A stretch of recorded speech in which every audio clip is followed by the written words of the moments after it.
سیدنا حسن حسین رضی اللہ تعالیٰ عنہما، ان کو نبی علیہ السلام دم کیا کرتے تھے.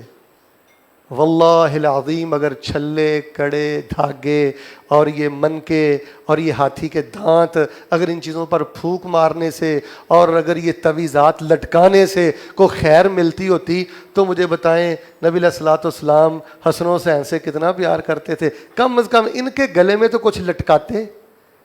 یار ہمیں یہ باتیں کیوں نہیں سمجھ آتی؟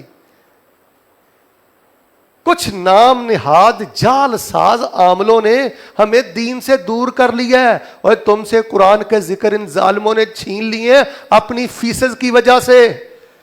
میرے دل کے درد کو سمجھو. ان لوگوں نے صرف خدا کی قسم اپنے پیٹ کے لیے اور حلوے کی پلیٹ کے لیے آپ کو رسول اللہ کی دعائیں نہیں بتلائیں، آپ کو جھوٹے تعویذ لکھ کے دیے ہیں. ان لوگوں نے دین کے نام پہ آپ کے ساتھ دکانداری کی ہے. رب کا واسطہ دے کے کہتا ہوں پلٹائیں قرآنی اذکار کی طرف، پلٹائیں نبوی اذکار کی طرف. اور اگر آل رسول اہل بیت سے پیار کرتے ہو تو وہ اذکار یاد کرو جو آل رسول اور اہل بیت صبح شام پڑھا کرتے تھے.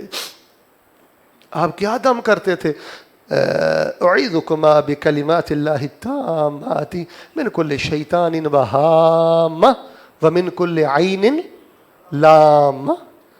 اپنے بچوں کو دم کرو، بیٹیوں کو دم کرو، آخری سانس تک جائیں.